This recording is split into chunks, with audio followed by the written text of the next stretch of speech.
Hello everyone, and welcome to my new Let's Look At. It's going to be a somewhat quick Let's Look At of Cheatin Hitman. Essentially, this game is based upon the premise of you're a hitman who's tired of killing people, because he doesn't really want to do it. There's actually a neat little story with it as well, as you can read here. I won't be reading it verbatim just because I assume you can read, so... yeah. Anyway, you might be thinking, how do you be a hitman and you don't kill anybody? That's kind of the whole job title. That's not even the job description, that's the job title. That's what you do. Yes. Well, apparently our protagonist here dabbles in special effects, essentially. Because instead of actually killing the target, well, we're going to be making a photo shoot of convincing our employers so that they don't kill us, as you see there. We're going to be making a show of it to basically fool our employers into thinking we actually killed our target. Now we'll be going through the entirety of this, so if you wonder, like, what can you actually work with? And you might be wondering, what's those stars? The stars are, I think, somewhat related to the credibility or how convincing they are to your employers. Like if you have mushrooms that are plastic is not very, persuasive. Whereas a real rock or they're minerals, Marie, that's kind of, convincing considering it's an actual mineral. So the whole thing is you need to make a scene that is somewhat believable, and you need to be able to make it look like your target is actually dead. The trick is managing to actually, make it believable enough so that they don't try and kill you because you didn't do your job. As you can see, there's a wide variety of ketchup blood to film blood to actual, blood. There's a knife wound thing, which I don't think there's an actual reason for. There's 3 whole murders in this, and none of them are a knife thing I remember. But in case you just want to play around with it, I guess, in case you want to roleplay that you, for some reason, got so ticked off at the person that you decided to stab them as well, there you go. But they give you plenty of money. You don't have to really ration it. I believe if they ever did make a game, I wouldn't just give you $50,000 off the crack of the bat. But for a project where you're just trying to get into the game, I'm glad that they gave us a bunch of money, because you can basically just buy everything in bulk, essentially.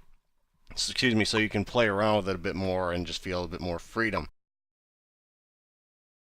And backdrops are obviously important because some of them want you to kill them in a lake area, in a forest, and I think one was in an alley. Basically, all 3 of the backdrops are used, essentially. And the camera, you have to have a camera, otherwise you can't do this. So our first target's Tim. Now that is a very annoying noise that I wasn't sure how to stop. I thought eventually he would just kind of like get out of the bag, but no. You actually want to end this, you have to click the bag. I'm not sure why we have a body bag. Maybe Anyway, you click that and the incessant noise stops. There's actually pretty good voice acting considering, how do you project that you're inside of a bag? I'm assuming that's not a professional voice actor. There are some dialogue choices. They don't really matter all that much, though. I'm imagining one of them might matter, but that's toward the end of this first assignment.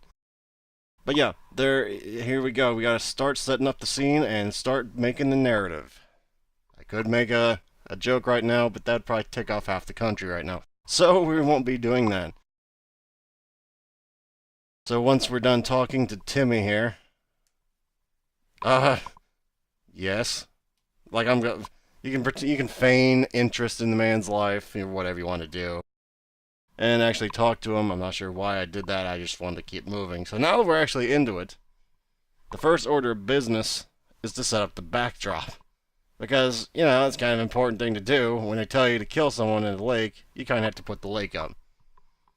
How that manages to fool anybody, I don't really know, but I mean, Hollywood does it all the time, right? Now you can put only 1 gunshot wound. Thinking back on it now, probably would have been wise to, do 2 or 3, just, I'd imagine. I don't want to ever get into the mind of a hitman. But I would think if you're gonna be a hitman, you'd probably fire, 2 or 3 times to make sure the thing's done, and probably have a lot more blood than I put on here, but, whatever. I'm not a professional hitman. I don't know how these things work, and I don't want to know how these things work. But I can pretend. Oh yes, I can pretend with the worst of them. Because let's face it, this is not anywhere near the best of them. Because this is amateur night right here. But we have to add some props to make it look halfway like a lake area. You know, I thought put some nature stuff in there. You know, this is convincing enough, right? There's got to be some trees, there's got to be some logs. Throw some minerals in there. Don't want to put them in the water though, because you see the blue on the floor. I thought, probably shouldn't put it in the water. Let's put it over here. You know, whatever. And now you know why I'm not a designer in real life, because I am not a creative man. If I wanted to be a If I wanted to really make a statement, I'd probably throw some trash in there as well, because of our environment is being trashed. But I don't care about that stuff. You don't care about the environment? Not that I don't care about the environment. I don't want to make a geopolitical statement in the middle of a video like this. All right, that's the reason. And then the different makeup has different uses. Blue makeup is for if you want to stage a drowning or something like that. Or if the green makeup's for if you poison somebody. I don't know if the extra two real... I just wanted to cover up the fake blood with the real blood because I forgot I actually had real blood. Probably should have put, you know, more blood because I'm imagining a gunshot wound bleeds a lot more than two little blobs. Excuse me, but there is also a... What's the word? I don't want to say a summary, but there's like a, kind of like a, I don't want to say an evaluation of how you did afterwards. You can break or pose your victims in a certain way here. Normally you do this after you have them laying down on the ground. Of course, I was getting used to it this time. That noise does get a little old. I wish they would have had at least one more soundbite, but you know, it's fine. It works for what it is. You can talk to your person, you can talk to the victim. I would prefer not to do that, but I figured I might as well show it. And normally the way you get them to lay down would be to hit move, I believe. Yes, that's how you get to do this. But if you want to make it look more realistic, of course, you would have them flailing or whatever, which would incorporate the posing. Mind you, I'm not sure how a person's, arms move when they're shot, so I just kind of elected for kind of a YMCA thing going on here a little bit, and then just, yeah, sure, why not? That looks like someone's been shot, right? Of course, yeah, that works. And then you gotta just go try and get a decent area, like a decent shot. I didn't do a very good job of it, but that's how the whole thing works. As far as I'm aware, there's 3. This is the one that actually makes a difference. Whether you give him a plane ticket or not, because I think he's also the 3rd one, because I didn't send him away and he got caught back, so... Yeah. I'm assuming if you gave him a plane ticket, you'd have a different 3rd target. I don't know, though.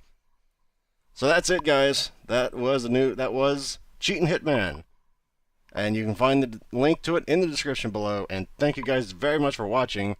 And hopefully I shall see you next time. Farewell, everyone. Until then.